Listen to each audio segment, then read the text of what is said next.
EDSA! Itaas ang kamot sa mga angkol, itaas ang kamot sa mga angkol. Bunalikol, bunalikol, bunalkol, bunalkol.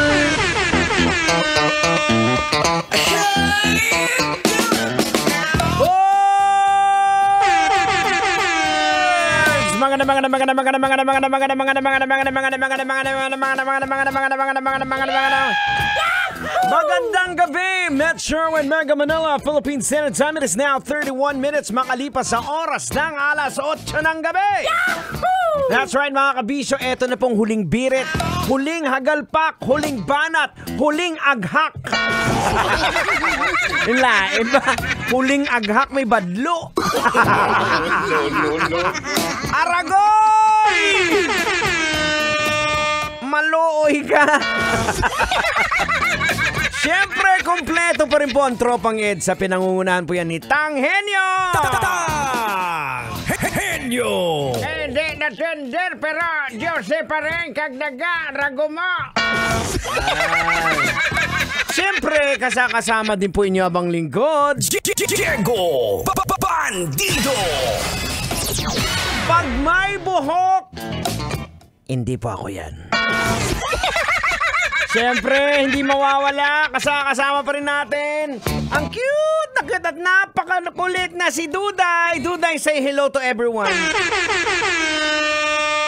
Hello everyone! Good evening! Especially po sa lahat po ng mga nakikinig po sa atin ng mga bata na kagaya ko po. Lagi po kayong nakikinig sa mga mami at daddy po ninyo kasi especially pag galing sila sa work, dapat pinapakitaan natin sila ng concern dahil nagpapakahirap para sa atin sila. Dapat nilalab natin sila. Grabe naman to si Duday. Apakabait ng bata. There go, Duday. Tuloy-tuloy mo yan. Eto na, pag-usapan na natin to. Isang magkasintahan ang nagpasya na gawing kakaiba ang kanilang kasal upang hindi malimutan ng kanilang mga bisita. Alam mo ba, Angkol, kung anong ginawa?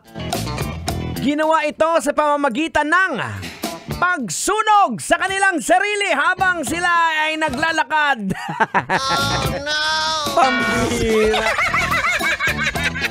To give you more context, ang video po medyo kumalat po ito. Nagkaroon po ng kakaibang reaction sa social media. Ang apoy po nagsimula po sa isang nasusunog na bouquet na bulaklak. Tapos kumalat na sa likod ng mga ikinasal dun sa mag-asawa habang naglalakad na hawak kamay. Tapos naririnig yung tilian ng mga nanonood. Ganon. Kasi naman, etong dalawa okay lang din kasi pareho silang mga stunt doubles. So trabaho po nila, nagkita po sila bilang mga stunt double sa mga ginawa nila mga pelikula, kaya caring nila. Pero Tang, logika na natin yan! Logika na yan! Logika na yan! Alright mga kabisyo, logika na yan! Anong leksyon ang ating mapupulot? Anong aral ang ating madudukot? Well, sa panahon ngayon mga kabisyo, kung ano-ano na lang gimmick ang ginagawa ng tao para mag-stand out sa iba, di ba? Para mapansin. Meron nga nakaraan, di ba? Nabalitaan natin, pinag-usapan natin yung mag-asawa, nagpakasal sila sa sementeryo, nakaitim lahat. At marami pang mga ganyang eksena.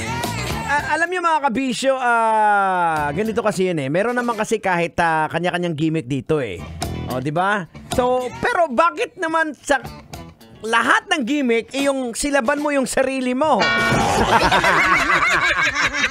Oo, kasi ganito mga kabisyo para pag-usapan lang.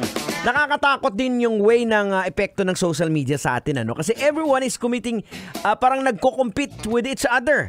Makakita ka lang ng kapitbahay mo na nag-post na may bagong smart TV.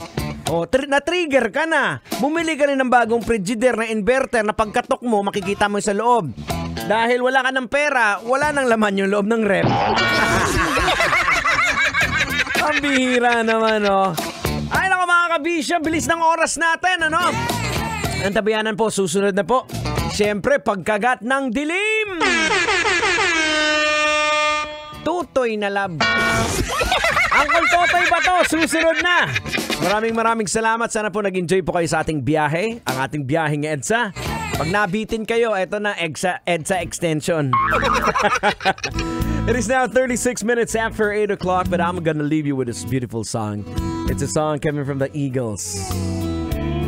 With song titled Love Will Keep Us Alive.